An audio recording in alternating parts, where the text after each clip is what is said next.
না West Bengal truck operator association, আমরা শুধু অ্যাসোসিয়েশনগতইভাবে আছি এবং সারা পশ্চিমবাংলার ট্রাক মালিকরা এটা সমর্থন করছে। শুধু তাই না, অল ইন্ডিয়া বেসিকও এটা সমর্থন করছে।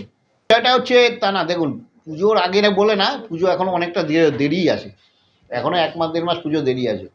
আজকে এই পুজোর থেকে বড় ক্ষতিগ্রস্ত হচ্ছে আমরা, পরিবহন শিল্পটা ক্ষতিগ্রস্তর দিকে বেশি হয়েছে। আজকে আমাদের যা পরিস্থিতি হচ্ছে, আপনি ঘরে ঘরে গিয়ে দেখতে পাবেন যে কেউ ইএমআই দিতে পারছে না। আজকে ঘরে ঘরে গিয়ে দেখুন কেউ কারোর পেপার মেনটেন করতে পারছে না। বহু গাড়ি সমস্ত দাঁড়িয়ে রয়েছে, আমার অর্ধেক গাড়ি কাটাইয়ে বিক্রি করে দিয়েছে। বহু গাড়ির মালিক আজকে আমাদের মানে এমন অবস্থা হচ্ছে, সবজি বিক্রি করছে, কোনো কোনো গাড়ি ভ্যান চালাচ্ছে। আজকে আপনারা বলুন, আজকে 3 দিনের যে পরিস্থিতি, যদি 3 দিন পরিস্থিতিটা না মানানসই হতে পারে, তাহলে আমরা কি করে গাড়িটা চালাবো? আমরা আমাদের বাল বাচ্চা পেট কি করে চালাবো? আমাদেরও তো সংসার আছে, আমাদেরও তো ধর্ম আছে, আমাদেরও তো সমস্ত আমাদের দেয়ালে পিঠ ঠেকে গেছে। আজকে এটা ছাড়া আমাদের কোনো উপায় ছিল না। জাস্ট এটা আমরা, যদি সরকার প্রথম থেকে আমাদের সাথে চিন্তা ভাবনা করতো, তাহলে মনে হয় আজকে এই জায়গাটায় আমাদের আসতে হতো না। 11 তারিখ, 11ই সেপ্টেম্বর, 12ই সেপ্টেম্বর, 13ই সেপ্টেম্বর, 72 ঘন্টা চাকা জ্যাম রাজ্য জুড়ে। আগামী দিনের কথা আমরা আগামী দিনেই বলবো। আর আগামী দিনে কি, এই 3 দিন হচ্ছে আমাদের যে চাকা জ্যাম 72 ঘন্টা রয়েছে, এটা চলবেই। আর তারপরে আগামী দিনে যে আন্দোলন হবে, সেই আন্দোলনটা আমরা তখনই আপনাদের জানাবো যে কি হতে হবে।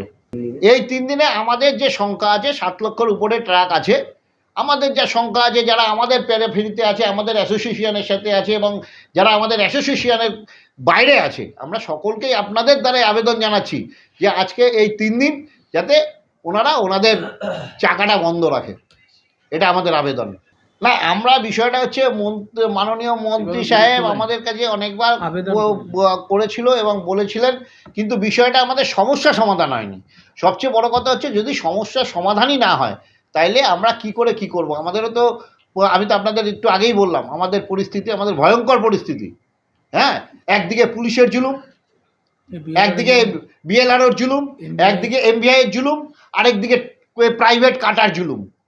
আজকে আমরা চারিদিকে না চিরনির মতো মানে একদম হয়ে গেছি, মানে আমাদের বন্ধ করে দিয়েছে। হ্যাঁ, সারাশি মতো মানে হয়ে গেছি, যার জন্য আজকে আমাদের দেয়ালে পিঠ ঠেকে গেছে, যার জন্য আমরা আজকে এই পথে নামতে বাধ্য হয়েছি। তবে তারা আমাদের নিশ্চয়ই ভুল বুঝবেন না, আমরা ইমার্জেন্সি কোনো গাড়ি আমরা আটকাচ্ছি না। আমরা আমাদের ট্রাক যেই সমস্ত আছে তাদেরই আমরা এই চাকা জ্যামের মধ্যে ফেলছি। কোনো ইমার্জেন্সি গাড়ি, যেহেতু দুধ আছে, হ্যাঁ, মাছ আছে, এবার যেরকম ইমার্জেন্সি বা পেরিশেবল গুডস ফুড যারা আছে, সেই গাড়িগুলোকে আমরা বাদ দেবো, এবং এছাড়া আমাদের সমস্ত বন্ধ।